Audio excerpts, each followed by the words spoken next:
पद्मावती माई की बड़ी जननी है माता की। भक्त बड़े बड़े भक्त हुए। एक भक्त किसी सेठ से माँ की भक्ति में लीन होने के कारण काम काज नहीं कर पाए, किसी सेठ से उधारी ले ली। सेठ से उधारी ली तो लिख के दिया कि ब्याज सहित चुका दूंगा। कौन भाई ऐसे ही बगैर लिखे देगा इस जमाने में? देता है आपके गांव में? नहीं। मेरे लिए भी लाओ ना, मंदिर बनवा दूं। मंदिर बनना बाकी है। आप सबने कितने लोगों में यह अन्नदान में थोड़ा भेंट किया? गौशाला में कितने लोगों ने भेंट किया? करो, देखो अच्छी जगह आए हो, भक्ति में मन नहीं लगता है, दान करके पुण्य कमा लो। आप अगर यहाँ भोजनशाला के लिए कुछ पैसे दोगे, उससे राशन आएगा।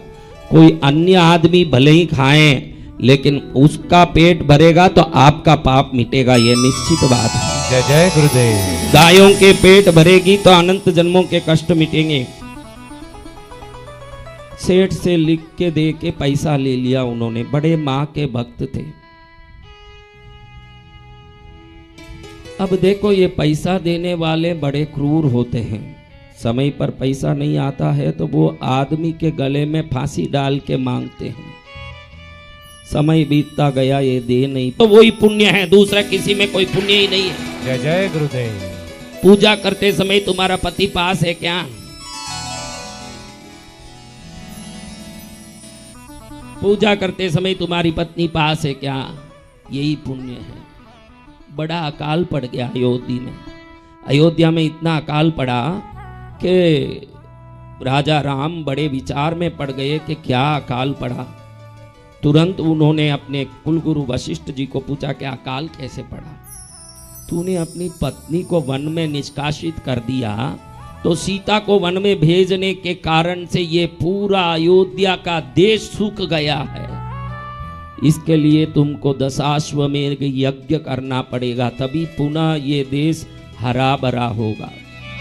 उसमें क्या महाराज, चालू करो ना यज्ञ। कैसे यज्ञ चालू करें राजन?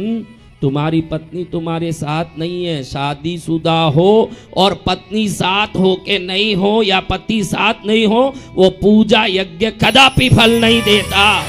जय जय गुरुदेव। फिर मैं कैसे करूंगा महाराज? मैं पूजा कैसे करूंगा? कौन पूछ रहे हैं? मर्यादा पुरुषोत्तम राम कहते कि दशाश्वमेध यज्ञ मैं फिर कैसे करूंगा? वशिष्ठ कहते हैं, सोने की प्रतिमा बनाओ सीता के वजन की, उसी हूबहू शरीर के प्रमाण की। सोने की प्रतिमा बना के उसमें प्राण प्रतिष्ठा करो। हम तो प्राण प्रतिष्ठित मूर्तियों को भगवान ही मानते हैं ना। जी भगवान। तो सीता का प्राण प्रतिष्ठित करके उसको पास में बैठा के यज्ञ करो, क्योंकि तुम शादीशुदा हो और अगर साथ में पत्नी नहीं है तो तुम्हारी पूजा व्यर्थ है। तुम भी ध्यान रखो, आगे कृष्णगिरी आ रहे हो, पत्नियां अपनी मर्जी से न पति अपनी मर्जी से मत आओ। पिक्चर जाते हो मनाते हो कि नहीं? घूमने जाते हो मनाते हो? तुम में कोई भी अकेली पिक्चर गई हो क्या? तुम में कोई अकेली घूमने गई क्या? लेकिन मंदिर जाते समय मेरे पति मानते नहीं है। तेरा पति घूमने भी नहीं मानता है, पिक्चर में भी नहीं मानता, तब कैसे मनवाती है? वैसे भगवान के घर में भी मनवा के ले आ, तभी तेरा पूरा पूजा सार्थक होगा। जय जय गुरुदेव। और ये जितने पिक्चर जाते हैं उनको पूछना चाहता हूं कि पिक्चर में, आधे पिक्चर में कौन कौन जाते हैं? आधा पिक्चर खत्म हो गया, बाद में कौन कौन जाते हैं? वो सब हाथ ऊंचा करो। वो चालू होने के पहले ही बैठ जाएं और बैठ के कब चालू करेगा, कब चालू करेगा? वो पॉपकॉर्न वाला आ रहा है, जब तक थोड़ा पॉपकॉर्न ले लो, अभी चालू होने वाला है। हाँ, 300 रुपए की टिकट की गंदगी के लिए उससे पहले जाके बैठ सकते हो। जिस जगह आके सातों जन्म की सुख पाने की विचार करके आए हो, उधर सबसे पहले आके बैठने की भावना क्यों नहीं होती तुम लोगों को? जय जय गुरुदेव। ये भावना क्यों नहीं होती है? पिक्चरों में गांव से पहले जाके बैठते हो कि नहीं? एक एक करके आते हैं सब, क्योंकि तुम्हारा पाप पिक्चर में सबसे पहले ले जाके बैठाता है, वही पाप मंदिर में सबसे बाद में तुमको पहुंचाता है। दोनों का कारण तुम्हारा पाप है। वो जल्दी अच्छी जगह आने नहीं देता, जल्दी बुरी जगह बाद में जाने नहीं देता। बुरी जगह सबसे पहले ले जाता है और अच्छी जगह सबसे बाद में आना है। हाँ, देखो है कि नहीं, ये कौन करता होगा? तुम्हारी माँ उधर से फोन कर रही है क्या, भाई बाद में हवन शुरू होने के 1.5 घंटे बाद ही जाना, तेरी माँ की आज्ञा है। फोन आया माँ का कि बाप का आया? तो तुम देरी से क्यों आते हो? कौन तुमको देरी कराता है बोलो?